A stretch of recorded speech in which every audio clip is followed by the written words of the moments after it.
à notre nouvelle émission Lire des livres. Aujourd'hui, nous avons le plaisir d'accueillir Jean-Philippe Lehmann, directeur du campus adventiste du Salève, pour la parution du livre 100 ans d'histoire. Bonjour Jean-Philippe. Bonjour Yolande. Comment vas-tu ? Ça va bien, merci. En tout cas, un grand merci d'avoir accepté de venir nous parler de ce livre que tu as rédigé il y a quelques semaines, mois. Et nous allons en parler dans un petit moment. Mais pour tous ceux qui ne te connaîtraient pas, je vais me permettre de te présenter en quelques mots. Tu es donc né au Cameroun il y a quelques années et tu es resté 6 ans avec des parents missionnaires à l'école adventiste de Nanga et Boko. Puis, retour en France, à Strasbourg, où son père a passé un doctorat en théologie. C'est en 1979 que la famille Lehmann est arrivée à Collonges-sous-Salève. Il a donc fait toutes ses études secondaires à Collonges. Il a ensuite passé un diplôme d'ingénieur en génie civil en Suisse et après quelques mois de travail en tant qu'ingénieur, il a accepté un appel pour enseigner les mathématiques dans l'école secondaire de Collonges. Il les a enseignées ainsi que la physique-chimie pendant 10 ans. Puis, il est devenu directeur de l'ensemble scolaire Maurice Thiesch avant d'accepter la direction du campus adventiste du Salève, poste qu'il occupe depuis 6 ans. Il est marié et père de 2 enfants, jeunes adultes. Oui, exactement. Alors, lorsque l'on prend ton livre, donc 100 ans d'histoire, c'est bien sûr l'histoire de Collonges, plus du campus adventiste du Salève. Mais comme tu le dis dans la préface, tu ne te sens pas vraiment l'âme d'un écrivain. Alors pourquoi avoir écrit ce livre ? Alors c'est vrai que c'est le premier et l'unique livre que j'ai écrit. Nous pensions à l'école que c'était important au moment du centenaire de faire un ouvrage. Mm-hmm.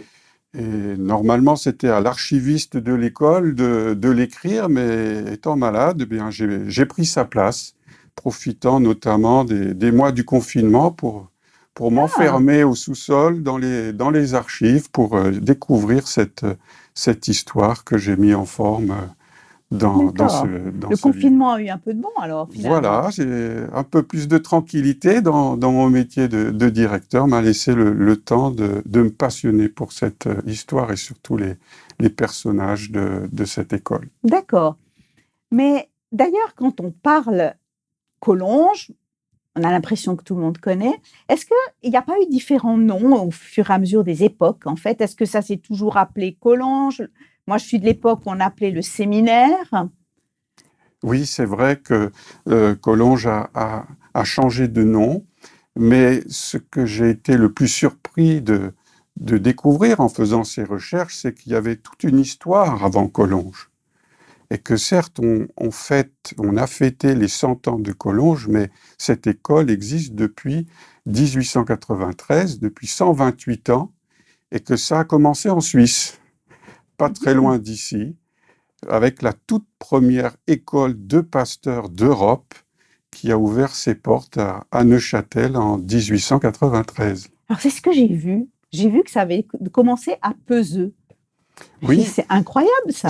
C'est tout à fait, voilà, ça faisait longtemps que j'habitais Collonges, que j'y travaillais, mais j'ignorais cette histoire. Oui, le château de Peseux à Neuchâtel. Je m'y suis rendu pour voir ce bâtiment et je me suis dit, mais comment c'est possible que nos pionniers, qui étaient si peu nombreux, aient pu avoir une salle de classe dans ce château. Mm-hmm.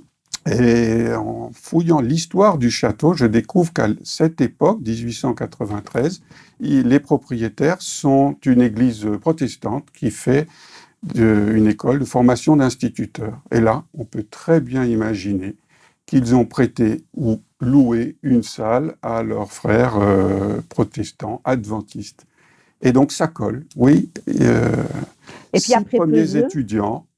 Ils étaient 6 les premiers. Ils étaient 6 dans ce qui s'appelait l'école missionnaire adventiste, qui a d'abord commencé à Neuchâtel, puis après à La Chaux-de-Fonds, puis après une année à Paris, revenu en Suisse, reparti à Nîmes, et qui est resté très longtemps à la Linière depuis 1904.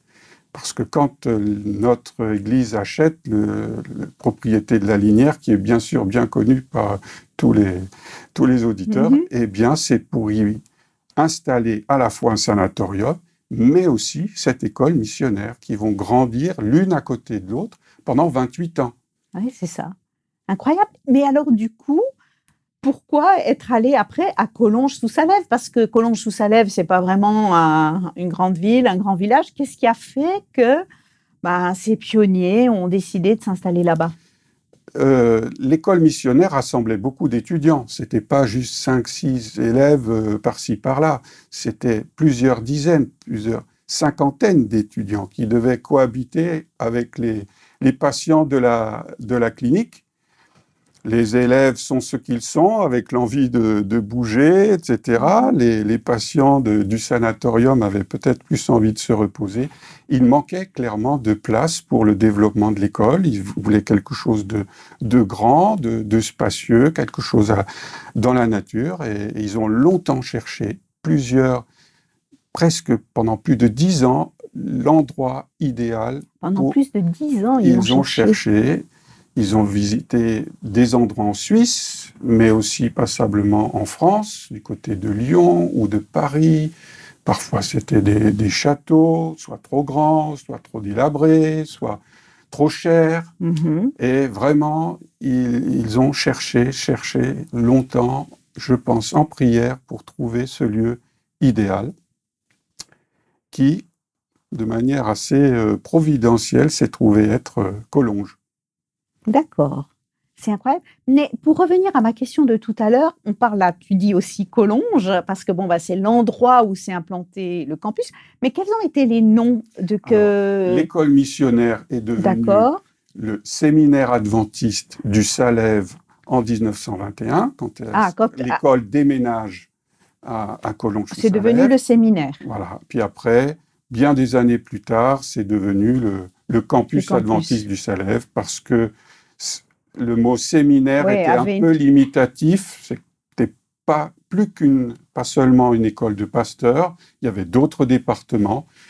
On aurait peut-être aimé utiliser le nom université, mais c'est interdit. C'est le terme université réservé aux écoles publiques en France, et c'était pas possible. Donc c'est devenu campus adventiste. Bon, il faut dire qu'il y a d'autres entités. Il n'y a pas que la FAT, en fait, la faculté adventiste de théologie. Il y a les autres entités. Une école de langue pour les étrangers, une faculté aussi de sciences humaines. Voilà, c'est sans compter tout l'ensemble scolaire Maurice Thiesch qui s'est développé depuis 1936 et qui représente 300 élèves maintenant. Oui, c'est ça.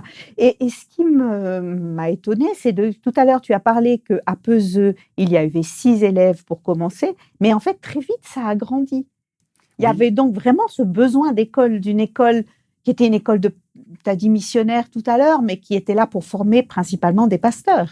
Tout à fait. Je pense qu'on peut imaginer que Ellen White, qui était là, dans cette région de la Chaux-de-Fonds, de Neuchâtel, 6 ans auparavant, a vivement encouragé nos premiers adventistes d'Europe à créer une école, condition indispensable, à mon avis, pour que ça se développe et que la mission grandisse et que le message de notre Église se répande.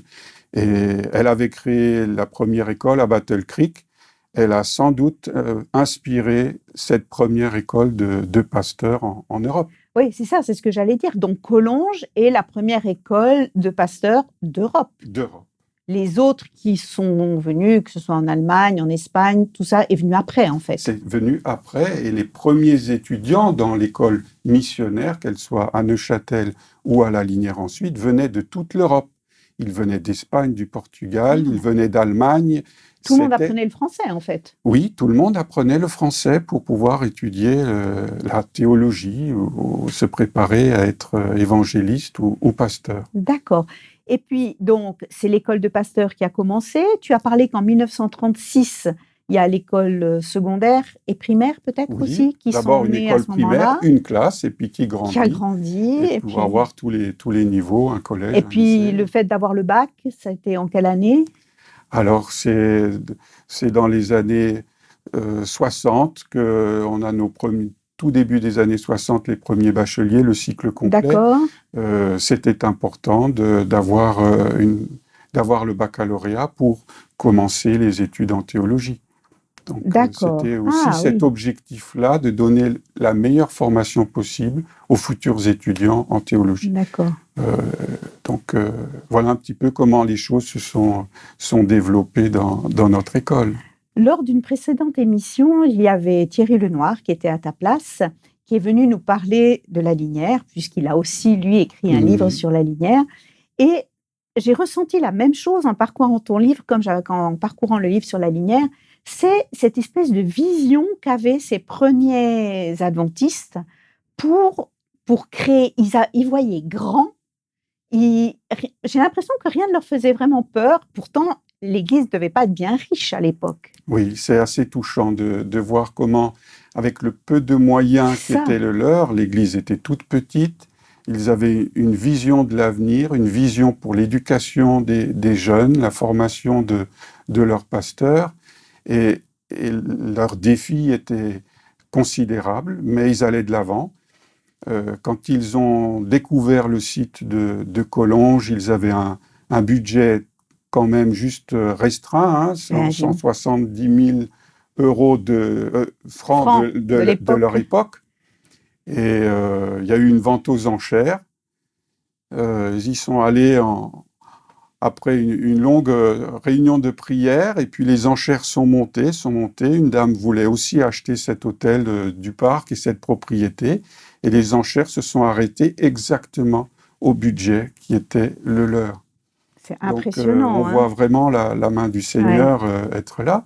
Mais tout de suite, on est en 1921, ils ont cette propriété, mais ils ne s'arrêtent pas là. Il faut une cafétéria parce que c'était trop petit. Il faut construire le central qui vient très peu d'années après. Voilà, des dons. Le central, qui est le bâtiment emblématique que beaucoup connaissent, voilà, c'est un donateur australien qui paye le bâtiment. Donc voilà, on développe, et l'école n'a jamais cessé de grandir jusqu'à aujourd'hui. D'accord, écoute, c'est magnifique. Et puis, dans ton livre, tu mets l'accent en fait sur 4 personnages, 4 hommes, que sont Alfred Vaucher, Maurice Thiesch, Jean Weiner et ton grand-père Jean Zurcher. Pourquoi avoir fait le focus un peu sur ces 4 hommes? Ont-ils eu des rôles bien particuliers dans l'histoire du campus? Oui, tout à fait. Quand on doit raconter l'histoire d'une école, c'est la question que je me suis posée, comment faire? Et j'ai pris l'option de dire, pour raconter l'histoire d'une école, il n'y a rien de mieux que de raconter l'histoire des hommes et des femmes qui ont fait cette école et qui ont vécu dans l'école, que ce soit des étudiants ou des professeurs. Et les personnages que j'ai choisi de raconter, Alfred Vaucher, c'est l'homme, c'est le savant autodidacte qui a vraiment construit à la fois la théologie, mais surtout les études. Il a structuré les études de théologie. Il a été doyen pendant près de 30 ans. Donc, il a vraiment construit les études en théologie pour que ce soit quelque chose de beaucoup plus solide et de beaucoup plus construit. Ensuite, Maurice Thiesch, c'est le pédagogue qui voue sa vie à l'enseignement, à la préparation d'instituteurs, à la pédagogie. Il a commencé à enseigner à la Linière, puis après il a suivi l'école à Collonges, et il formait des instituteurs, et il s'est dit, mais il me faut une classe d'application pour mes futurs instituteurs. Et voilà, et on va créer une classe pour les enfants du personnel et les enfants des missionnaires qui parfois ne pouvaient pas partir avec leurs enfants. Et 1936, une classe, et puis cette classe, elle a fait une deuxième, une troisième, puis pour arriver à... C'est pour ça que l'ensemble scolaire porte le nom de Maurice Thiesch. C'est un homme qui s'est beaucoup investi aussi pour écrire des livres, faire des conférences pour apprendre aux parents à éduquer les enfants. C'est le pédagogue. Ensuite, Jean Weiner. Alors, Jean Weiner, c'est un personnage incontournable, un héros de la guerre, qui crée avec des amis un réseau pour aider des fugitifs, des juifs, de se sauver et passer la frontière de Collonges vers Bardonnay ou en Suisse, au travers des vignes qui sont là, au péril de leur vie, et ils forment l'un des principaux réseaux de passeurs de la Seconde Guerre mondiale.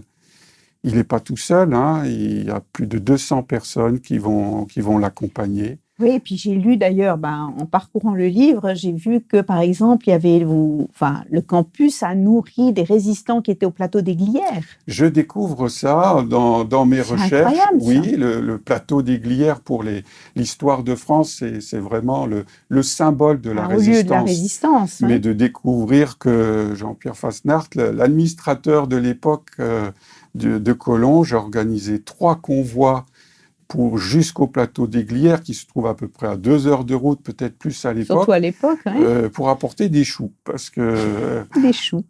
Assez résistants, héros. Voilà. Parfois, c'était les résistants du maquis du Salève qui descendaient dans l'école pour demander quelques pommes de terre à la cuisine. L'histoire de l'école pendant la Seconde Guerre mondiale est assez incroyable. Oui. Alors, j'ai découvert des choses incroyables dans ce livre. En apparence, le campus, l'école, le séminaire à l'époque semblait vivre une vie tout à fait hors du monde. L'école continuait, tant bien que mal, parce qu'il n'y avait pas assez de charbon, ou il fallait se priver de manger. Mais voilà, en apparence, tout continuait. L'école n'a jamais été interrompue. Mais dans le secret, eh bien, on cachait des familles juives, des résistants, et on aidait ces personnes à aller se sauver en Suisse, au péril de leur vie. Non, puisque s'ils se faisaient attraper, c'était sans doute la fin de l'école. Et c'est oui, c'est ça. Et puis bon, je crois que c'est ce qui est arrivé entre autres à la sœur de Jean Weiner, qui s'est fait attraper. À la fin de la guerre, un des membres du réseau a été arrêté par les Gestapo, torturé. Elle a livré quelques noms, et plusieurs, ils sont près d'une centaine des membres du réseau à avoir terminé dans un camp de concentration. Gabrielle Weiner, la sœur de Jean, est morte juste après la libération des camps. Mais Paul Meyer, on connaît bien la famille Meyer en Suisse romande, il était pasteur à Annecy, il était membre du réseau, ce réseau qui amenait les gens à Annecy, puis c'était Cruzeil, puis c'était Collonges. Il a été arrêté et déporté. Donc voilà, un engagement. Mes grands-parents aussi faisaient partie, sans le savoir, de ce réseau. Ils étaient amis avec Jean Weiner. Ils recevaient des fugitifs à la maison et en cachette, ils les faisaient passer la frontière. Le réseau a été quasiment démantelé presque jusqu'à Collonges. Pas jusqu'à l'école. Ah, d'accord. Ok. Voilà. Encore un Seul miracle. Dieu le sait, encore un miracle. Ça s'est arrêté. Mais voilà, il y en a qui ont laissé malheureusement de leur vie, et ça a été une période terrible. Mais je trouve extraordinaire que Collonges ait pu être un petit coin un peu où il y avait de l'aide qui était possible, où il y avait des gens qui se sont engagés pour en sauver d'autres. Oui, de manière tout à fait... Ils n'avaient rien à gagner. Oui, ils risquaient leur vie pour des gens qu'ils ne connaissaient pas, qui ne partageaient pas leur foi, qui ne partageaient pas leurs convictions. Et souvent avec le sentiment que c'était leur devoir tout simplement de chrétiens. Après la guerre, peu d'entre eux se vantaient de leurs exploits. C'était normal d'agir ainsi et de tout faire pour sauver la vie d'autrui, même au péril de sa propre vie.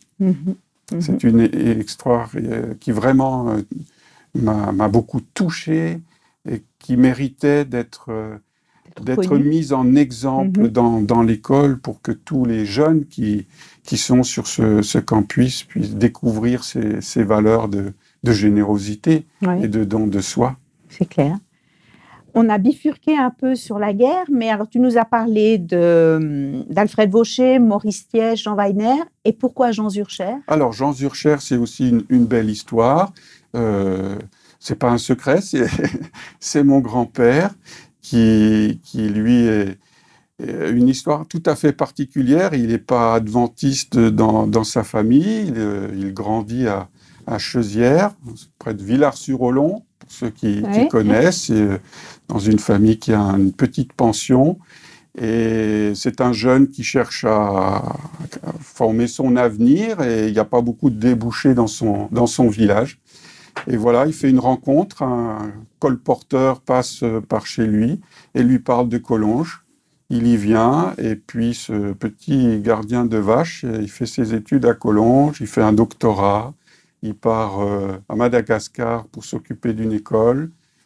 Et puis, il va après aux États-Unis pour découvrir nos grandes universités et on fait appel à lui pour être directeur de Collonges. Et c'est un homme qui va vraiment faire décoller Collonges par toutes ce qu'il va mettre, les programmes qu'il va mettre en place. Il va doubler les effectifs. Voilà, c'est beaucoup de choses qui vont être mises en place pendant les années 60-70 où il va être à la direction de l'école. Donc, c'est un personnage qui a beaucoup compté, je pense, comme Maurice Thiège, comme Vaucher, dans le développement de ce qu'est Collonges aujourd'hui. D'accord. Alors, en fait, j'avais prévu d'autres questions, mais malheureusement, le temps file un peu rapidement. J'ai trouvé une partie du livre qui m'a beaucoup touchée. C'est la manière dont on vivait sur le campus en 1921.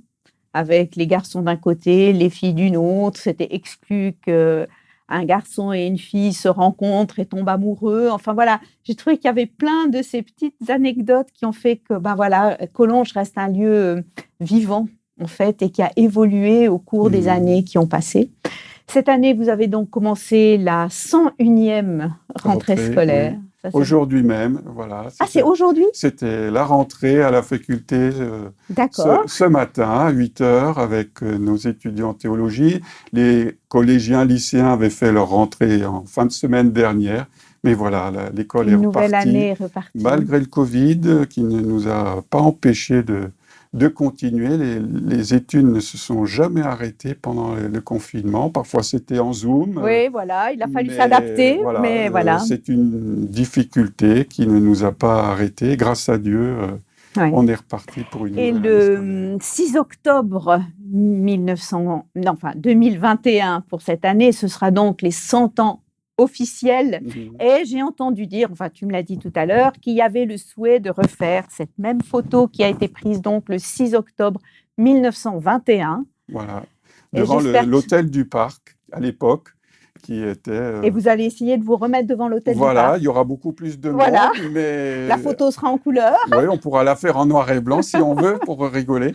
Mais oui, pour signifier tout ce magnifique parcours de cette école au service de notre Seigneur qui continue de former des missionnaires et les futurs pasteurs de cette fédération comme d'autres champs. Exactement. Et puis même ceux qui passent simplement en primaire, en secondaire, eh bien, ils reçoivent quelque chose. Et je crois que c'est difficile de passer à Collonges et puis après de l'oublier.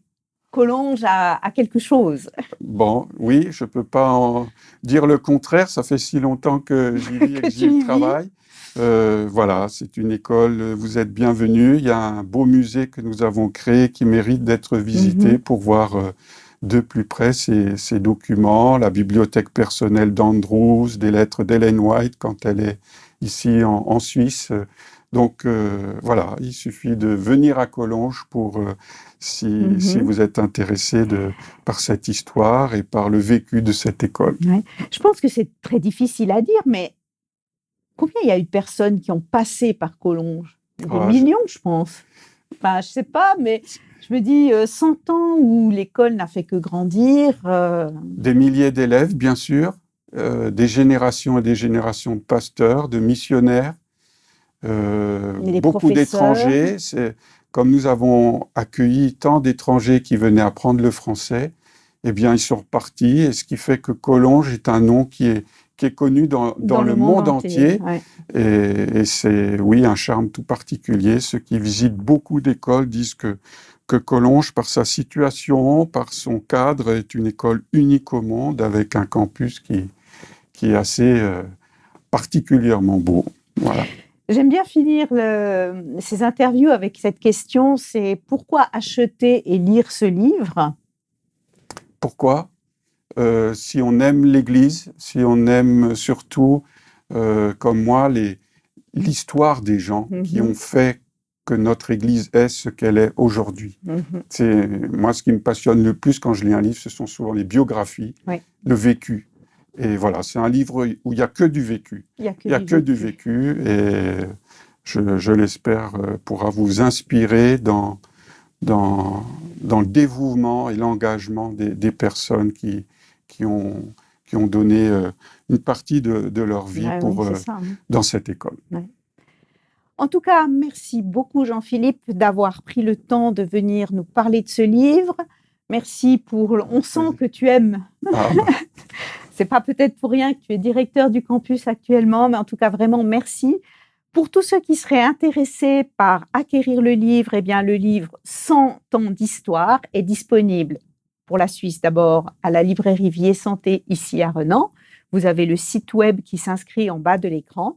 Et pour la France, eh bien, il faut s'adresser au campus. Oui, sur le site, sur la boutique, mais ce sera moins cher si vous allez sur Vie et Santé depuis la Suisse pour les voilà, frais de port. Exactement. Chacun fait depuis son pays. Voilà, en tout cas, n'hésitez pas à acquérir ce livre. Il vaut le détour de connaître l'histoire de cette école, mais l'histoire de tous ceux qui ont fait cette école pour qu'elle soit encore là aujourd'hui. Et puis, on ne peut que souhaiter un très bon anniversaire au campus adventiste du Salève. Merci.